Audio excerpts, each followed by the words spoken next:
오늘 이 시간 성도의 자신감이라는 제목으로 하나님의 말씀 증거하도록 하겠습니다. 우리가 보고 있는 이 신명기 말씀은 이스라엘을 향한 모세의 마지막 설교라고 할 수 있습니다. 이 신명기 시대의 시대적 배경을 잠깐 설명을 해드리자면, 지금 이스라엘 백성들이 광야 생활 40년 방황기를 마치고 드디어 약속의 땅 가나안 땅 정복을 앞둔 시점에 있습니다. 그런데 여러분, 여기서 몇 가지 문제점이 있다면, 이스라엘이 이 가나안 땅에 거주하려면 어떻게 해야 합니까? 방금 아까 말씀드렸다시피 그 가나안 땅을 정복해야 합니다.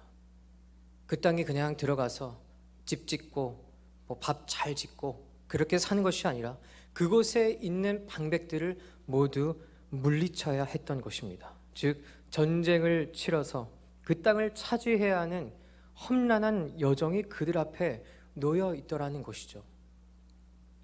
여기에 더해서 설상가상으로 이스라엘의 영적 지도자인 모세가 이 가나안 정복에 같이 참여하게 될까요? 아니면 참여하지 못하게 될까요? 오늘 본 말씀 2절에 보면 모세가 이렇게 이야기를 하고 있죠. 여호와께서도 내게 이르시기를 너는 이 요단을 건너지 못하리라. 참여하지 못하게 된다, 이렇게 이야기하고 있습니다. 그러니까 지금 이스라엘이 직면한 문제는 무엇인가요? 가나안 땅에 들어가서 잘 훈련된 적군들과 맞서서 전쟁을 치러야 한다는 것과, 이러한 험난한 여정 속에서 이스라엘의 영적 지주 또 영도자였던 하나님의 사람 모세와 함께 할 수 없다는 문제에 직면해 있다는 것입니다. 그렇다면 여러분, 오늘 본문에 있는 이스라엘 백성들의 마음에는 무엇으로 가득 차 있겠습니까? 아마도 두려움으로 가득 차 있을 것입니다. 과연 우리가 이 가나안 방백들을 모두 무찌르고 이 땅을 차지할 수 있을까? 어떻게 이 일을 모세 없이 우리 혼자 감당할 수 있는 것인가?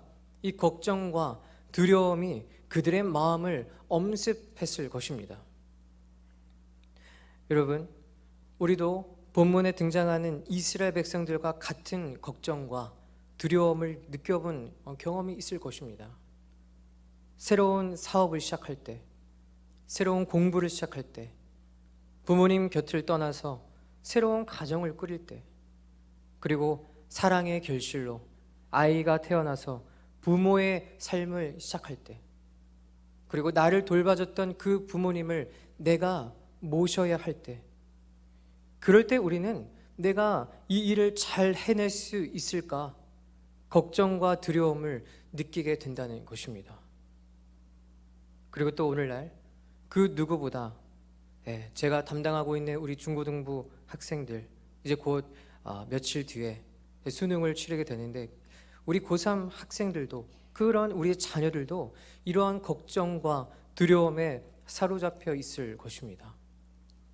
사랑하는 성도 여러분, 이렇게 우리는 인생을 살면서 새롭게 맞이하는 여러 일들로 인해서 많은 걱정과 두려움에 사로잡힐 때가 있습니다. 그런데 여러분, 그럼에도 불구하고 이러한 두려움 속에서도 우리가 위안과 평화를 얻고 자신감을 얻을 수 있는 이유는 무엇입니까? 그 이유를 오늘 본문에서 함께 확인했으면 좋겠는데요, 우리 시간 본문 말씀 6절인데 우리 6절 말씀 힘차게 읽도록 하겠습니다. 너희는 강하고 담대하라. 두려워하지 말라. 그들 앞에서 떨지 말라. 이는 내 하나님 여호와 그가 너와 함께 가시며 결코 너를 떠나지 아니하시며 버리지 아니하실 것임이라 하고. 아멘. 그렇습니다. 우리가 걱정과 두려움에 사로잡히지 않을 수 있는 이유는 무엇입니까?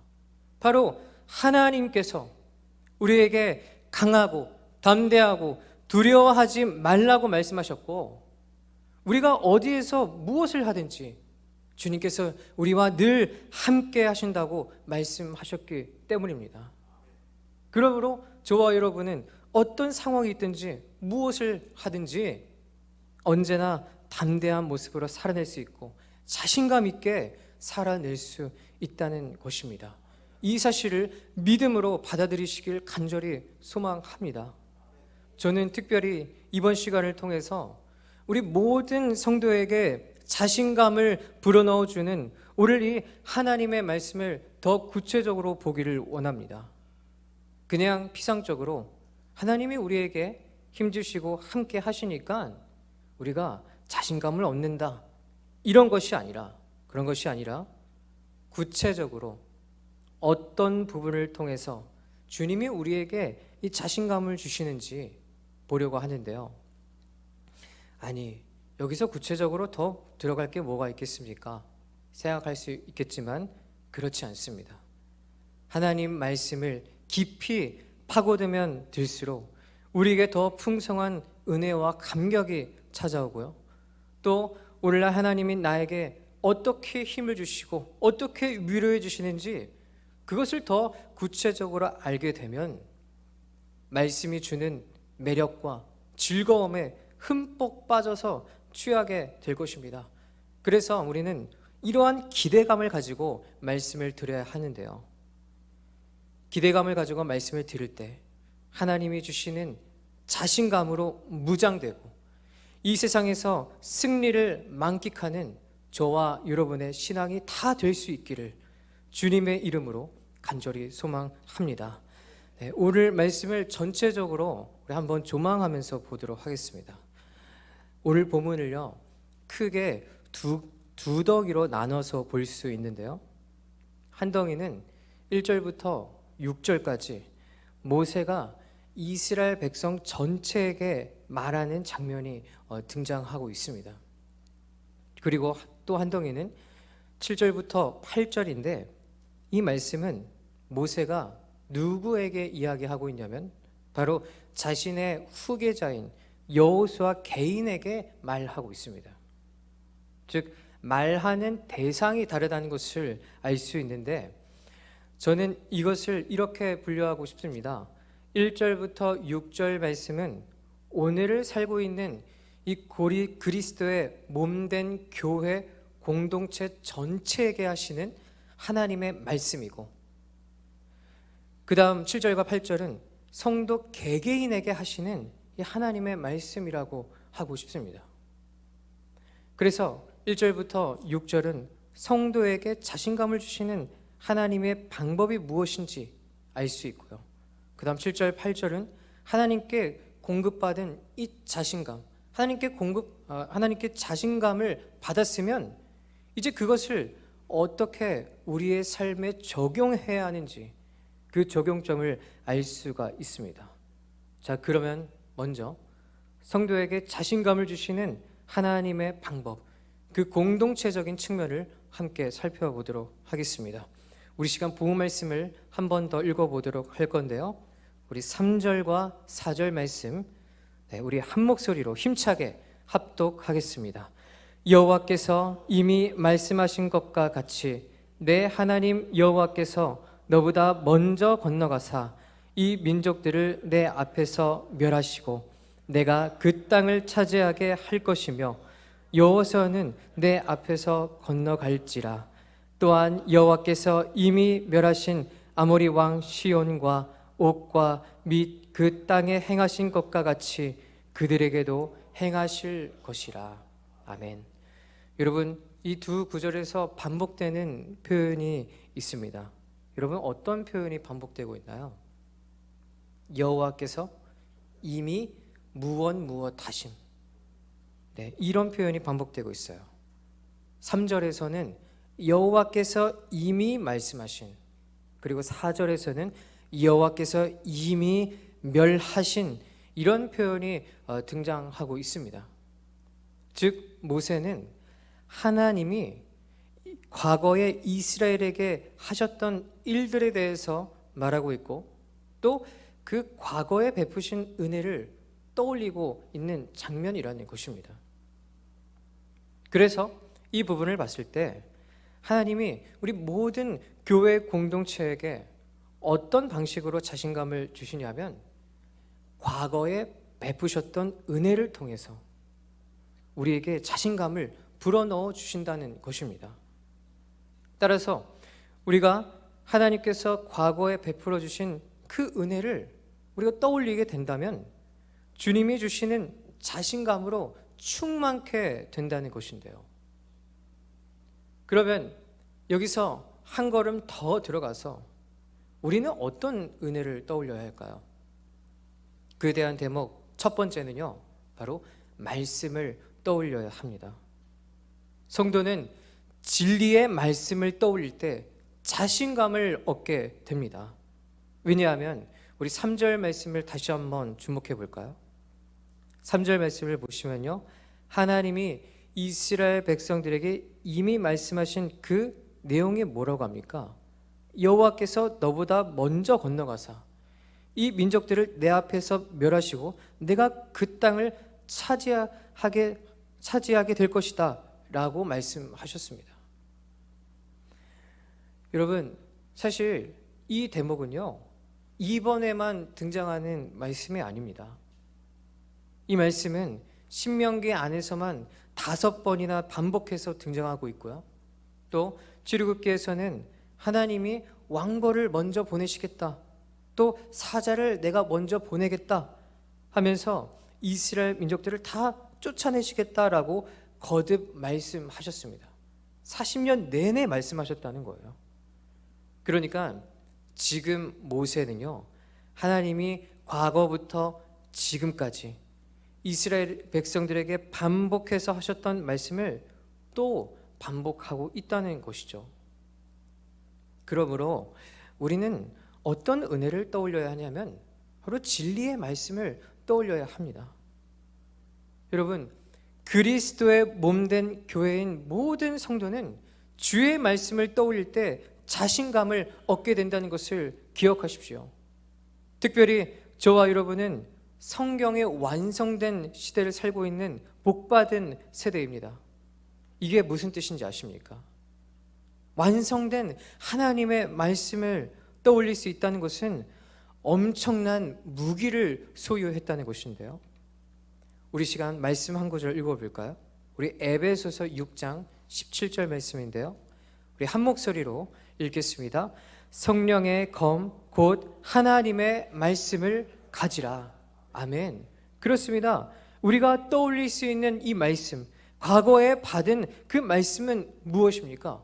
바로 성령의 검, 이 세상에서 가장 강력한 무기라는 것이죠.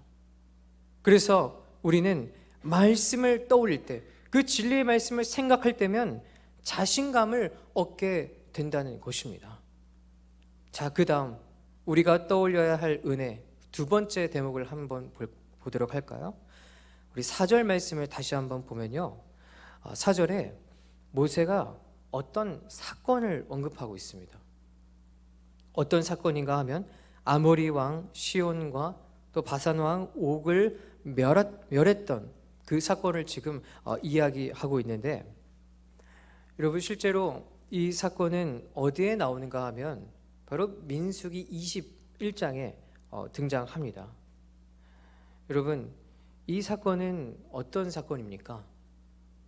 이스라엘이 아말렉 전투 이후에 처음으로 하나님의 능력을 경험하면서 승리했던 전투입니다.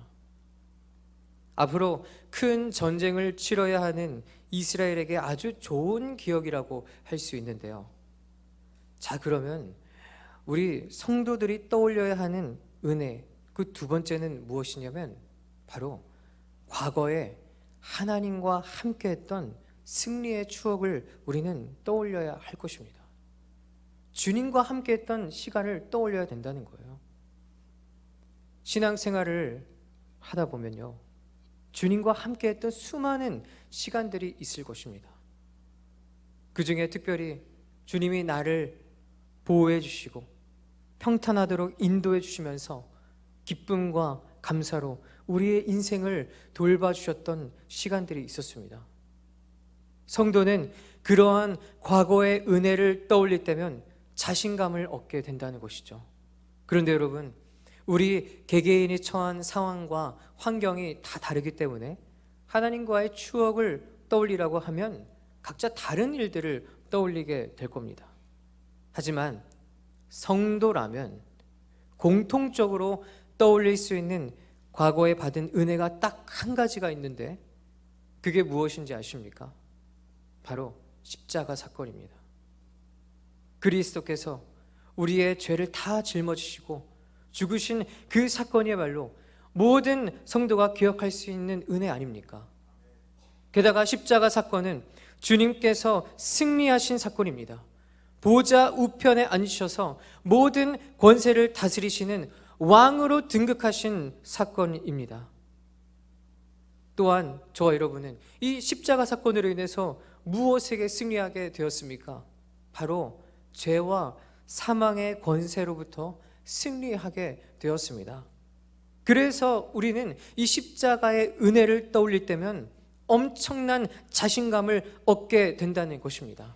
사랑하는 성도 여러분, 성도는 성령의 검인 진리의 말씀을 떠올릴 때, 그리고 십자가 대속 사건을 떠올릴 때 세상이 줄 수 없는 자신감을 얻게 되는 줄을 믿습니다. 이것은 모든 성도들에게 주어진 자신감을 얻는 공식이며 우리에게 이미 임한 은혜라는 것을 기억하셨으면 좋겠습니다. 다음 대목을 보겠습니다. 제가 아까 서론에서 1절부터 6절은 모세가 이스라엘 전체에게 하는 말, 그러니까 그리스도의 몸된 교회인 모든 성도에게 하는 말이라고 했고, 그 다음 7절부터 8절은 모세가 여호수아 개인에게 하는 말이라고 하면서 성도 개개인에게 적용되는 말씀이라고 했습니다. 그래서 이번에는 하나님이 주신 이 자신감, 우리가 하나님께로부터 자신감을 얻었으면 이것을 어떻게 사용해야 하는지 그 적용점을 함께 살펴보겠습니다. 자, 이 점을 알기 위해서는 한 가지 우리가 차이점을 발견해야 합니다. 바로 모세가 이스라엘 백성 전체에게 했던 말, 그리고 여호수아 개인에게 했던 그 말의 차이점을 우리가 봐야 하는데요. 자, 우리 그 점을 유념하면서 우리 6절 그리고 7절 8절을 비교해서 읽었으면 좋겠습니다. 제가 화면에 개역 한글 버전으로 제가 준비를 했는데, 자, 우리 이 말씀을 저 한 절, 여러분 한 절 교독해서 읽도록 하겠습니다. 너는 마음을 강하게 하고 담대히 하라. 그들을 두려워 말라. 그들 앞에서 떨지 말라. 이는 내 하나님 여호와 그가 너와 함께 하실 것임이라. 반드시 너를 떠나지 아니하시며 버리지 아니하시리라 하고, 너는 마음을 강하게 하고 담대히 하라. 너는 이 백성을 거느리고 여호와께서 그들의 열조에게 주리라고 맹세하신 땅에 들어가서 그들로 그 땅을 얻게 하라. 우리 다 함께 읽겠습니다. 여호와 그가 내 앞서 행하시며 너와 함께 하사 너를 떠나지 아니하시며 버리지 아니하시리니 너는 두려워 말라. 놀라지 말라. 아멘. 여러분, 차이점을 발견하셨습니까? 아주 미세한 차이가 있는데요. 6절 말씀을 보면요, 모세가 이스라엘 백성들에게 말씀을 떠올려라, 기억하라 라고 하면서 강하고 담대하고 두려워하지 말라. 왜냐? 하나님이 너희와 함께 할 것이기 때문이다, 이렇게 말하고 있어요. 그런데 그 반면에 모세가 여호수아 개인에게는 뭐라고 합니까? 강하고 담대한 모습으로 이스라엘 백성들과 함께 그 땅을 차지하게 하라 라고 이야기합니다. 그러니까 여호수아는 지금 당장 어떻게 해야 한다는 건가요? 이스라엘 백성들을 이끌고 당장 전쟁을 치르라는 것입니다. 지금 모세는 여호수아에게 적극적인 말투로 하나님의 명령에 순종할 것을 촉구하고 있는 것이죠. 그러므로 우리도 하나님께 그 자신감을 공급받았으면 이제 전쟁을 치르러 나아가야 한다는 것입니다. 말씀의 검과 십자가 은혜를 떠올리면서 그것들을 앞세우면서 나에게 처한 그 문제와 시험 가운데로 돌격해야 한다는 것이죠. 사랑하는 성도 여러분, 지금 나의 앞길을 막고 있는 그 문제 앞에 주저하고 있습니까? 나를 불안하게 만들고 주눅들게 하고 하는 그 환난 때문에 앞으로 나아가지 못하고 있습니까? 그렇다면 과거에 받은 은혜, 성령의 검과 십자가 은혜를 떠올리면서 하나님이 허락하신 그 자신감을 회복하고 그 자신감을 가지고 진격 앞으로 돌진하시기를 간절히 소망합니다. 이렇게 회복된 자신감으로 맞서 싸우게 된다면 주님과 함께 승리하는 은혜가 있는 줄 믿습니다. 그런데 아직도 내 마음에 두려움이 있고 무기력한 분이 계신다면 우리의 대장 되시는 예수 그리스도를 기억하시길 권면해 드립니다. 이 말은 그냥 해드리는 말씀이 아니고요, 오늘 말씀을 근거해서 하는 이야기입니다. 우리 다시 한번 3절 말씀을 함께 볼까요? 보시면 이렇게 나와 있어요. 내 하나님 여호와께서 너보다 먼저 건너가사 이 민족들을 내 앞에서 멸하시고 내가 그 땅을 차지하게 할 것이며, 그 다음에 누가 그 앞에서 건너간다고 하죠? 여호수아가 앞서 간다고 합니다. 여러분, 이겁니다. 이스라엘 앞에 여호수아가 있다고 합니다. 여호수아, 헬라식 발음으로 하면 어떻게 되는지 아십니까? 예수아 혹은 예수라고 합니다. 그렇습니다, 여러분. 우리 앞에 예수가 있습니다. 예수님이 저와 여러분 앞에 서서 우리의 인생길을 인도해 주신다고 말씀하십니다. 그래서 우리는 그릇된 길로 빠지고 넘어지고 엇나간다고 해도 성도는 절대 실패하지 않습니다. 주님이 함께 하시는 그 인생은 절대 실패가 없습니다. 우리 시간 잠언 16장 9절을 함께 읽어볼까요? 아주 유명한 말씀인데요, 다 함께 읽겠습니다. 사람이 마음으로 자기의 길을 계획할지라도 그의 걸음을 인도하시는 이는 여호와시니라. 아멘. 사랑하는 성도 여러분, 예수님이 우리 앞에 서 계신다는 것을 믿으시길 소망합니다. 게다가 우리의 인생길 앞에 앞장서시는 예수님은 어떤 분이십니까? 요한복음 16장 33절에 이런 말씀이 있는데요, 제가 읽겠습니다. 이것을 너희에게 이르는 것은 너희로 내 안에서 평안을 누리게 하려 함이라. 세상에서는 너희가 환난을 당하나 담대하라. 내가 세상을 이기었노라. 우리가 환난 속에서도 평안을 누리고 담대할 수 있는 이유는 무엇입니까? 주님이 세상을 이기셨기 때문입니다. 우리 앞에 서 계신 그 그리스도께서 세상을 이겼습니다. 그렇기 때문에 예수 그리스도 뒤에 있는 사람은 어떻게 되는 것일까요? 요한일서 5장 4절 말씀, 우리 마지막으로 힘차게 읽도록 하겠습니다. 무릇 하나님께로부터 난 자마다 세상을 이기느니라. 세상을 이기는 승리는 이것이니 우리의 믿음이니라. 아멘. 말씀을 마무리하도록 하겠습니다. 성도의 자신감은 하나님으로부터 생겨난다는 것을 믿으시기를 간절히 소망합니다. 하나님이 우리 앞에 예수 그리스도를 세우셔서 우리는 강하고 담대할 수 있는 것입니다. 지금 내 앞을 가로막고 있는 것들, 한 발자국도 나아가지 못하도록 우리의 발걸음을 얽매이게 하는 그 문제들을 하나님이 허락하신 말씀의 검과 십자가 사건을 내세우면서 그 문제에 믿음으로 진격하셔서 승리하는 저와 여러분의 모습이 다 될 수 있기를 주님의 이름으로 간절히 소망합니다.